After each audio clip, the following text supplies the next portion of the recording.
आज हम आपको एक चौंकाने वाली और बेहद संवेदनशील खबर से रूबरू कराने जा रहे हैं। शिक्षा और आध्यात्मिकता के क्षेत्र में खुद को गुरु और मार्गदर्शक बताने वाले स्वामी चैतन्यानंद सरस्वती अब फरार हैं।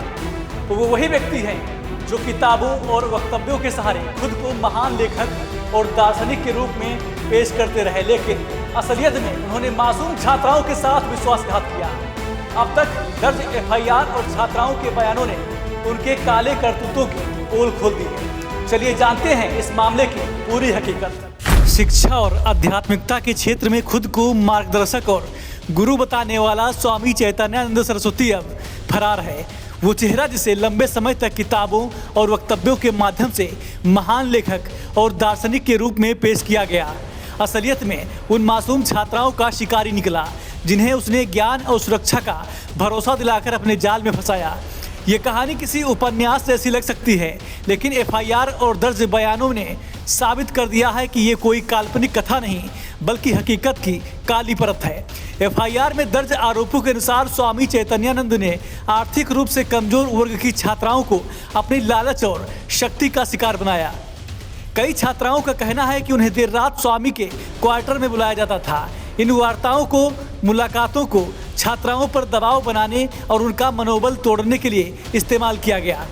छात्राओं ने बताया कि हॉस्टल में सुरक्षा के नाम पर गुप्त कैमरे लगाए गए थे, जिससे उनकी निजता का लगातार उल्लंघन होता रहा।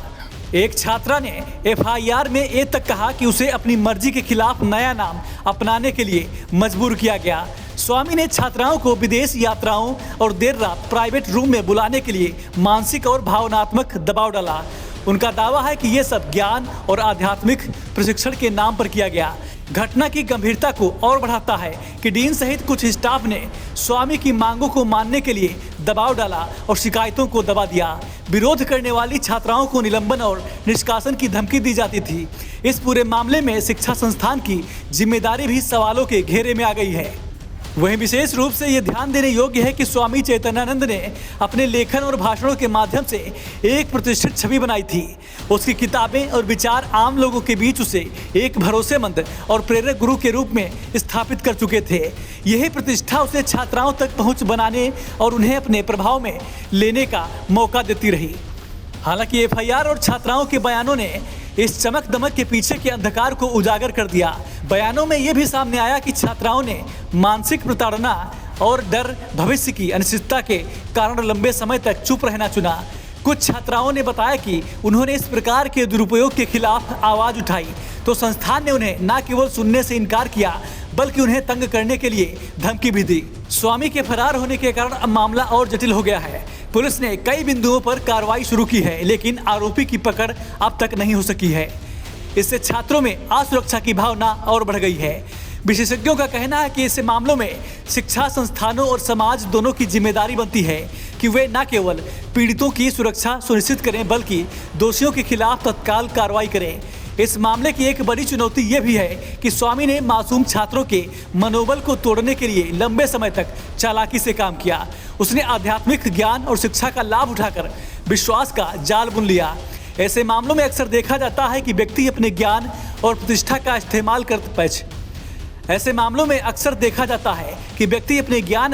प्रतिष्ठा का इस्तेमाल करते हुए मनोवैज्ञानिक दबाव बनाता है ताकि पीड़ित चुप रहें। विशेषज्ञों के अनुसार स्वामी चैतन्यानंद जैसे लोग मानसिक रूप से कमजोर और आर्थिक रूप से निर्भर छात्राओं को निशाना बनाते हैं। वे उन्हें ये विश्वास दिलाते हैं कि उनके पास सफलता, सुरक्षा और आध्यात्मिक मार्गदर्शन का साधन है, लेकिन वास्तविकता में ये सब उनका नियंत्रण बढ़ाने और व्यक्तिगत लाभ हासिल करने का तरीका होता है। कानूनी दृष्टिकोण से ये मामला गंभीर है। एफआईआर में दर्ज आरोपों के आधार पर पुलिस ने कई धाराओं में केस दर्ज किया है। इसमें छात्राओं के साथ यौन उत्पीड़न, मानसिक उत्पीड़न और विश्वासघात शामिल है। कानून विशेषज्ञ मानते हैं कि इस प्रकार के मामलों में समय पर कार्रवाई बेहद जरूरी है ताकि और छात्रों को खतरे से बचाया जा सके। साथ ही इस घटना ने शिक्षा संस्थानों की आंतरिक सुरक्षा व्यवस्था और छात्राओं के अधिकारों पर भी सवाल खड़े कर दिए हैं। ये स्पष्ट है कि केवल आध्यात्मिक या अकादमिक प्रतिष्ठा वाले व्यक्ति को बिना निगरानी के छात्रों के संपर्क में आने देना खतरनाक साबित हो सकता है। विशेषज्ञों का कहना है कि शिक्षा संस्थानों को अपने स्टाफ और अतिथि शिक्षकों की पृष्ठभूमि की जांच करनी चाहिए और छात्रों की सुरक्षा के लिए कड़े नियम लागू करने चाहिए। समाज और मीडिया की भूमिका भी इस मामले में महत्वपूर्ण है। यदि ये मामला समय पर मीडिया की निगरानी में नहीं आता तो छात्राओं की आवाज़ दब सकती थी। पत्रकारों और समाज के जागरूक हिस्सों ने पीड़ितों के हौसले को बढ़ाने और आरोपी के खिलाफ दबाव बनाने में अहम भूमिका निभाई है। स्वामी चैतन्यानंद मामले ने यह भी दिखाया है कि ज्ञान और आध्यात्मिकता के क्षेत्र में प्रतिष्ठा की आड़ में कई बार खतरनाक खेल खेले जाते हैं।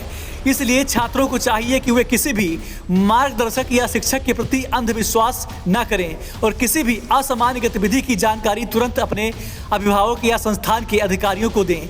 यह घटना एक चेतावनी के रूप में सामने आई है कि शिक्षा और आध्यात्मिकता का रास्ता हमेशा सुरक्षित नहीं होता। ऐसे लोग जो आधिकारिक छवि का लाभ उठाकर छात्रों का शोषण करते हैं, उनके खिलाफ कठोर कार्रवाई जरूरी है। समाज, शिक्षा संस्थान और कानूनी तंत्र को मिलकर इस तरह की घटनाओं को रोकने के लिए सक्रिय रहना होगा। स्वामी चैतन्यानंद का मामला न केवल शिक्षा संस्थानों के अंदर सुरक्षा व्यवस्था की कमी को उजागर करता है, बल्कि ये भी दिखाता है कि कैसे प्रतिष्ठा और ज्ञान की आड़ में मासूमों के साथ विश्वासघात किया जा सकता है। पीड़ित छात्राओं को न्याय दिलाना और आरोपी को जल्द गिरफ्तार करना अब सबसे बड़ी प्राथमिकता होनी चाहिए। ये घटना हमें याद दिलाती है कि शिक्षा, अध्यात्म और शक्ति का दुरुपयोग किसी भी समय हो सकता है।